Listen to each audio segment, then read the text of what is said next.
नमस्कार दोस्तों, आप सबका स्वागत है मेरे चैनल अविनाश चतुर्वेदी पर। मैं उपस्थित हूँ कुछ नई जानकारियों के साथ।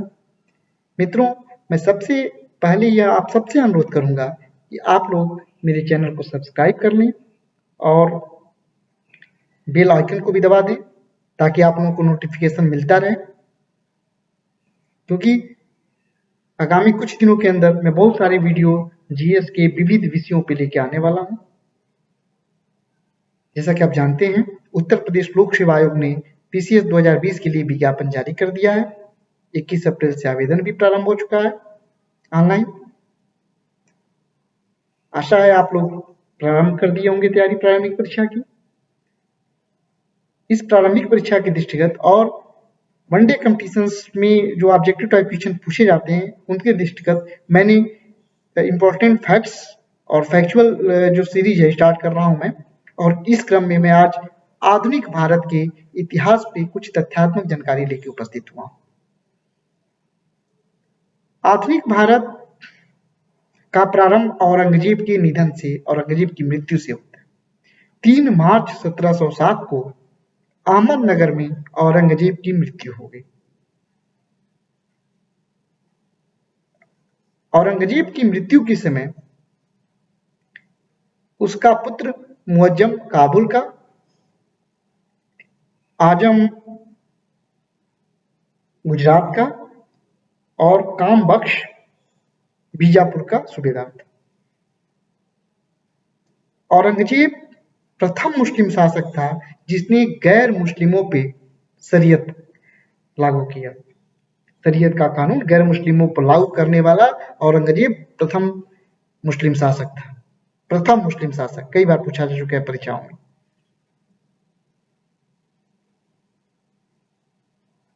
वह धर्मांध था, उसकी धार्मिक नीतियां अत्यंत कट्टर थी।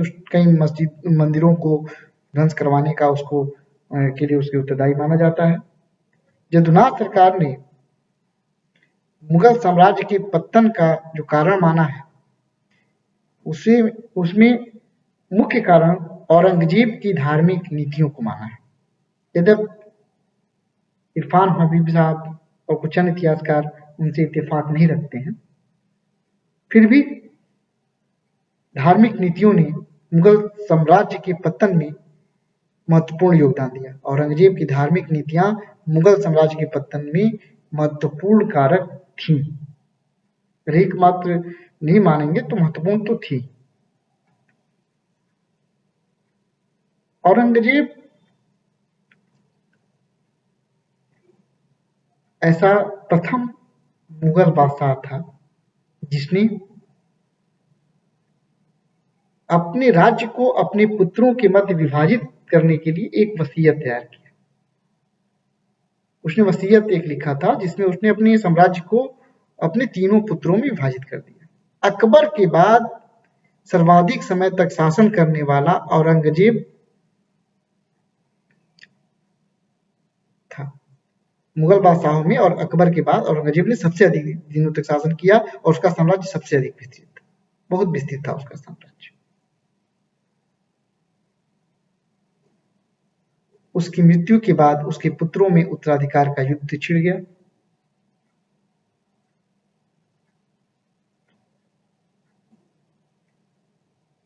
मुअज्जम जो काबुल का सूबेदार था उसने इस उत्तराधिकार के युद्ध में विजय पाई और वह बादशाह बना। मुअज्जम ने जजाऊ के युद्ध में, जजाऊ का युद्ध जो 18 जून 1707 को लड़ा गया था मुअज्जम और आजम के बीच, उसमें मुअज्जम विजयी हुआ और वो मुगल बादशाह बना। बाद में उसने हैदराबाद के युद्ध में कामबख्श को भी हरा दिया और कामबख्श हैदराबाद के युद्ध में हराने के बाद कामबख्श को उसने मार डाला। बहादुर शाह ने राजपूतों और मराठों के प्रति नरम नीतियां अपनाई।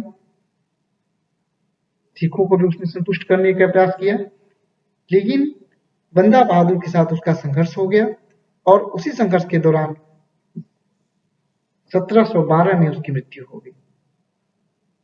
राजकीय कार्यों के प्रति बहादुर शाह बहुत लापरवाह था।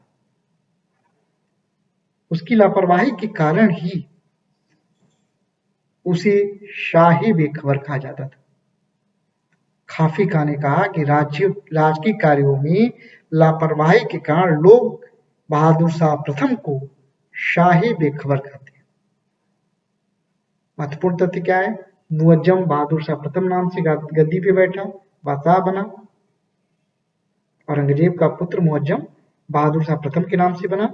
दूसरा एक महत्वपूर्ण तथ्य यह है कि उसे शाही बेखबर के नाम से जाना जाता था। जजाऊ के युद्ध में उसने आजम को हराया और हैदराबाद के युद्ध में उसने कामबख्श को हराया। 1712 में उसकी मृत्यु के बाद जुल्फिकार खां की सहायता से और बहादुर शाह प्रथम का पुत्र जहांदार शाह बादशाह बना। वह पूरी तरह से जुल्फिकार खां के रहमो करम पर निर्भर था। उसने जुल्फिकार खां को अपना वजीर बनाया। जुल्फिकार खां ने जागीरों की जो अंधाधुंध बंटवारा था जागीरों का, उस पर रोक लगा दिया। लेकिन उसने राजस्व संग्रह के लिए ठेके पर देने की जो व्यवस्था प्रारंभ किया, उससे मुगल सल्तनत को मुगल बादशाह को काफी नुकसान हुआ। आपको एक और महत्वपूर्ण तथ्य की जानकारी में दे दूं कि बहादुर शाह प्रथम गद्दी पे बैठते ही उसने जजिया पर रोक लगा दिया। जजिया एक घृणित कर था जो गैर मुस्लिमों पे लगाया जाता था। जहांदार शाह का अपना कोई व्यक्तित्व नहीं था, वो पूरी तरह से जुल्फिकार खां पर निर्भर करता था। जहांदार शाह को लंपट मूर्ख कहा जाता था। यह प्रश्न पूछा जाता है कि लंपट मूर्ख की उपाधि किसे दी गई थी, तो लंपट मूर्ख की उपाधि जहांदार शाह को दी गई थी। इसके आगे मित्रों हम लोग नेक्स्ट सीरीज में देखेंगे। उम्मीद है आप लोगों को ये जानकारी अच्छी लगी होगी। आप लोग मेरे चैनल को लाइक, सब्सक्राइब और कमेंट करना ना भूलें। आप कमेंट बॉक्स में अपनी समस्याएं हमसे शेयर कर सकते हैं। कुछ बिंदु जिसको आप जानना चाहते हो मुझसे, या जिस पे कुछ डिस्कशन आप चाहते हैं, उसको आप कमेंट बॉक्स में लिख कर डालें। मैं निश्चित रूप से उसको डिस्कस करूंगा। धन्यवाद दोस्तों, नमस्कार।